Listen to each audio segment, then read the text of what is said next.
E aí vamos para essa briga estratégica que envolve os Bolsonaro e o STF, tá? O STF ficou avançando com a sua agenda para caminhos, né, muito perigosos. Vou negar a Magnitsky, vou punir a Amazon. Eu até falo isso naquele podcast que eu gravei pro Valete Plus. Mas, assim, no fim do dia, eles vão precisar recuar. Tá saindo algumas coisas, tá? Bastante indecorosas sobre o ministro Barroso, né? Aparentemente saiu uma matéria dando conta de que o ministro Barroso comprou um imóvel em dinheiro nos Estados Unidos, ou à vista. Não sei se foi dinheiro, mas à vista. Ora, ele é um empresário muito rico, é um advogado muito rico. E quem sou eu? Eu com certeza acho que ele obteve isso da maneira mais correta, lícita e justa possível. Veja, Barroso pagou um imóvel de 22 milhões de reais nos Estados Unidos à vista. Condomínio, 15 pau. E ele pertence a uma offshore dos filhos do Barroso. O Barroso claramente é o mais atingido. Se for colocado na Magnitsky, ele será disparado mais atingido. Ele não apenas é um cara que tem alguns imóveis lá, mas o Barroso tem toda uma vida intelectual, tá? É uma vida, uma questão aspiracional de pertencer ao mundo ilustrado, de certa intelectualidade que roda em Nova York, né? E roda nesse circuitão, tá? Esta é a vibe do Barroso. Os dois filhos dele são interessados nisso. Acho que os dois filhos dele atuam, estudam fora do Brasil, especialmente nos Estados Unidos. Então ele é atingido diretamente por isso. E o Barroso já está falando até em sair do STF. Por quê? Um homem, né, que tem, poxa, me parece que um homem que honestamente comprou um imóvel de 22 milhões de reais nos Estados Unidos à vista, né? Portanto, deve ter grandes escritórios, deve ter grandes clientes, com certeza deve ter obtido isso da maneira mais correta possível. E não tô aqui fazendo nenhuma ironia, muito pelo contrário. Um cara desse não precisa se indispor com nada. Um cara desse não precisa ter dor de cabeça com nada.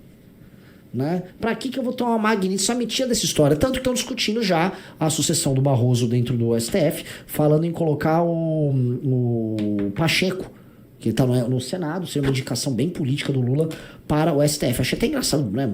Enfim, né? Cada um, né? E aí, estamos ouvindo agora um recuo possível em meio à crise dos Estados Unidos. É a matéria que saiu do Metrópole. Vamos ler aí, ó. Ministros do STF discutem recuo possível em meio à crise com os Estados Unidos da América. Pode descer. Em conversas reservadas, ministros do STF discutem uma espécie de recuo possível para a corte diante da crise com o governo dos Estados Unidos.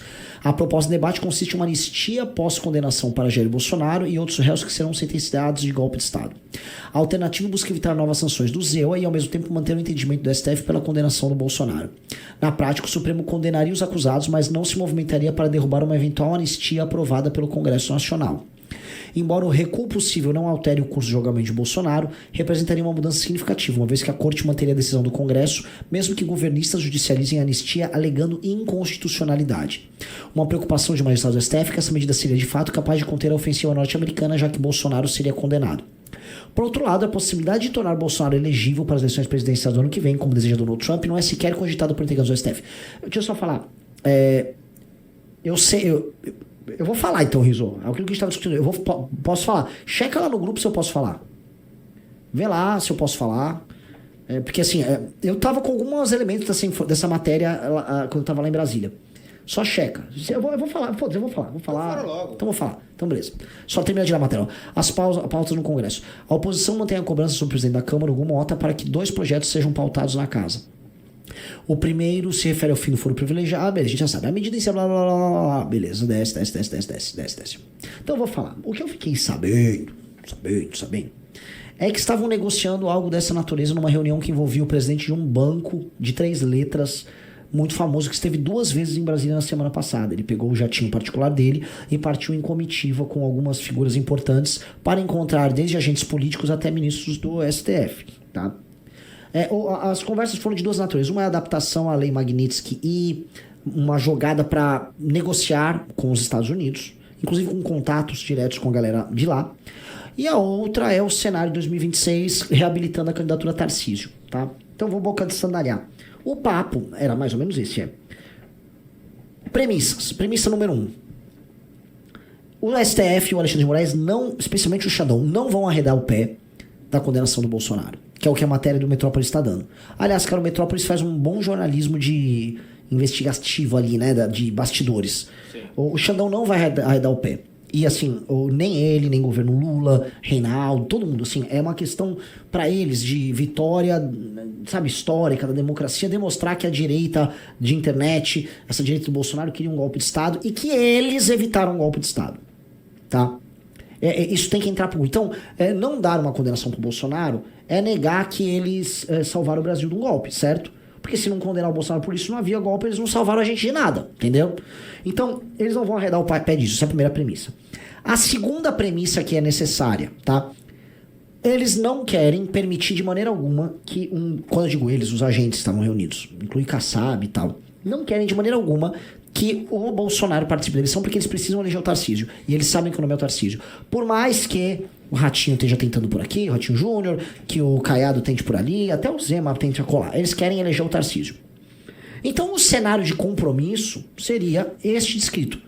Bolsonaro inelegível, candidatura Tarcísio. STF condenando o Bolsonaro. Uma anistia, eles vão discutir os termos de uma anistia, que, né, soltou eles, mas foi condenado, tá? E aí um afrouxamento dessa tensão junto aos Estados Unidos. O que eu acho? Há um problema aí. Repararam como o Eduardo Bolsonaro, o próprio Paulo Figueiredo, eles foram pra cima do Tarcísio? Repararam como eles estão exigindo da parte do Tarcísio, os bolsonaristas, uma energia bem grande no caso? É porque não é exatamente não prender o Bolsonaro a questão. A questão é outra pessoa suceder o Bolsonaro no comando do bolsonarismo. E eles não querem. Eles não querem. Então não será possível fechar um acordo apenas nesses termos. Mas isso já resolve, tô distensionando aqui, vamos chegar numa solução de compromisso. Será que consegue? É uma possibilidade. A questão é, esta solução de compromisso, acompanhada de outras soluções de ordem comercial, poderiam resolver com Donald Trump? Eventualmente sim. Entendeu? Se o Tarcísio pintar, eu vou ser um cara, eu vou ser próximo de vocês, aí eu sou o cara de vocês aqui, vai ter uma gestão próxima do Trump aqui. Aí o Trump, entendi, já tem um novo aliado, entendeu? Bolsonaro, você calme. Tarcísio é um amigo. É um amigo. Ele ama a América também, e eu amo o Brasil. Amamos todos uns aos outros. Tarcísio, ficaremos juntos. Esse é o desenho. Tá? Começa a pintar E aí, Bolsonaro, se acalme. Fizemos um acordo bom para a América. Então, eles têm à disposição. Já foi colocado assim, o Haddad pode negociar, o Alckmin pode negociar. Um grande nome aí a negociar chama-se André Esteves. Se tem um cara que tem condição de ser estrategista e entender a complexidade desse jogo todo, é o André Esteves. Conheço, já conversei brevemente com ele, né? E nessa conversa breve que tive, se mostrou o empresário mais inteligente que eu conheci no Brasil. Já falei isso para várias pessoas, tá? É um cara que tem leitura, visão histórica sobre o Brasil, cérebro pifado lá em cima, inteligência muito alta, raciocínio muito rápido. Dizem, né, a galera que opera mercado, que se você botar ele numa mesa de operação de bolsa, até hoje sabe se virar, É um cara foda. Logicamente que ele é o pai do capitalismo de compadrio financeiro contemporâneo no Brasil, né? É isso que ele faz. É um capitalismo de compadrio dos mais sujos que ele faz. Isto posto, não nego a inteligência do cara. A inteligência acima do comum. E assim como todo mundo que ocupa as grandes posições de poder ali na Faria Lima, né? Tinha alguns que eu conheci também que são meio fraquinhos, mas muita gente muito inteligente lá. E assim, o Dedé poderia vir com a solução. O André Esteves é um cara que tem meios de pensar essa solução. E aí ele está tentando resolver da seguinte maneira: manter Tarcísio candidato, manter uma coalizão ao redor do Tarcísio, dar pro bolsonarismo alguma vitória, Bolsonaro endossa Tarcísio e eles assumem o Brasil com o Tarcísio, ok? Nossa função, tá? Nossa função, com uma candidatura da missão, é não permitir que essas pessoas assumam o poder. Não apenas elas, como petistas. O PT, pode vir não apenas o PT como uma candidatura, como eu já duvidei mais. Ainda duvido, mas já duvidei mais, tá? De vir uma alternativa com Alckmin, uma coisa um pouco diferente, tá? Já duvidei mais. E se, assim, se tiver uma candidatura do PSB, com o Alckmin no topo, com o PT fazendo vice, com o Lula endossando e pegando os votos do Nordeste do Lula, rejeição menor, não duvidem, tá? Eu não duvidaria. Continuo achando que o histórico do PT impede uma construção dessa natureza. Mas, que PT? Que PT sem Lula? Vão-se os anéis, ficam-se os dedos, né? Às vezes o lance o PT trabalhar pela própria renovação e tal. Não sei, entendeu? Nós não podemos aceitar esse jogo. É por isso que nós, da Partido Missão, teremos uma candidatura presidencial em 2026, sim. E essa candidatura vai denunciar tanto esse esquema do Tarcísio, que é o Centrão assumir o poder para ficar empurrando o Brasil com a barriga por mais 4 anos, quanto a manutenção de uma trajetória suicida junto com o petismo.